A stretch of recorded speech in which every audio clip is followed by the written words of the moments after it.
Welcome to Academic Gain Tutorials. In this video, we will discuss about dividend income management for semi-retirement. First, semi-retirement dividend income management means building and using dividend-paying investments to support reduced work hours, a more flexible lifestyle, and a gradual move toward full retirement. In other words, the goal is to create a dependable income stream that can help cover part of your living expenses while you continue working less than before. To understand why this matters, it is important to see how semi-retirement changes financial needs. Many people want to enjoy more freedom, better work-life balance, and less pressure from full-time employment, yet they still need steady income. Therefore, dividend income can be useful because it may help replace part of employment income, build confidence before full retirement, and reduce the pressure to withdraw too much from savings. Next, the first step is to define your semi-retirement goals clearly. For example, you may decide on a monthly income target, the amount of work reduction you want, your expected lifestyle expenses, travel or leisure plans, healthcare reserves, and your timeline for full retirement. Once these goals are clear, it becomes much easier to estimate how much dividend income you actually need. After that, the second step is to estimate your income gap.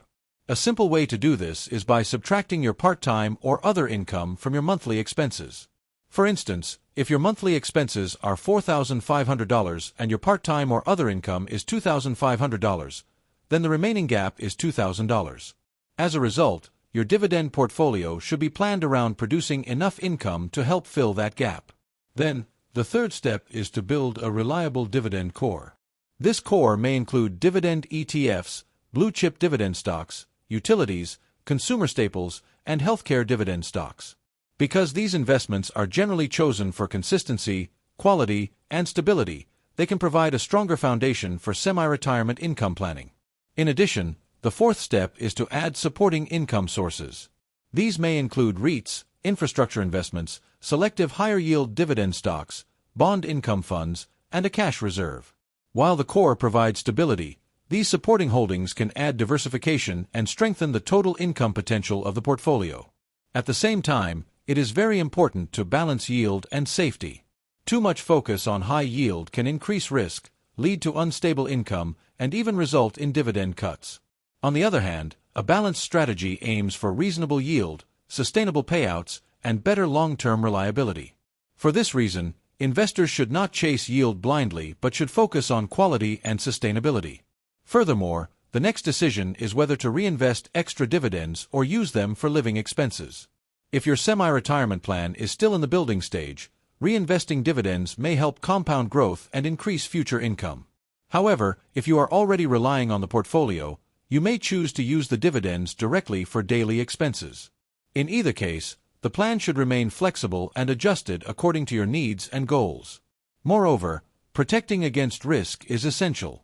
This means diversifying across sectors, keeping an emergency fund, monitoring payout ratios, avoiding overconcentration in a single holding, reviewing the effect of inflation, and maintaining some liquidity.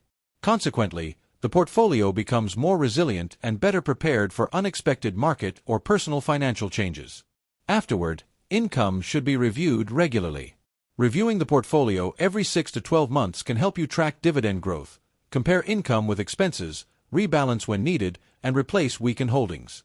By doing this, you can keep your semi-retirement income plan aligned with your lifestyle and long-term retirement goals.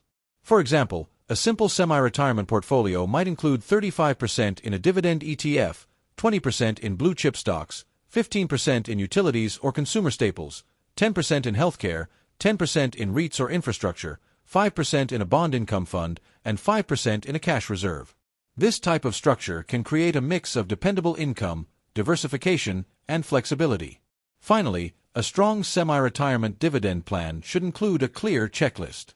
That means defining an income target, knowing your expense gap, choosing quality dividend investments, diversifying income sources, balancing yield with safety, planning whether to reinvest or use cash flow, reviewing the portfolio regularly, and staying focused on long-term retirement success. Ultimately, the purpose is to create a smooth transition from work to retirement with dependable income and greater financial peace of mind. If this short video was helpful, give it a thumbs up and subscribe to the channel. Thank you.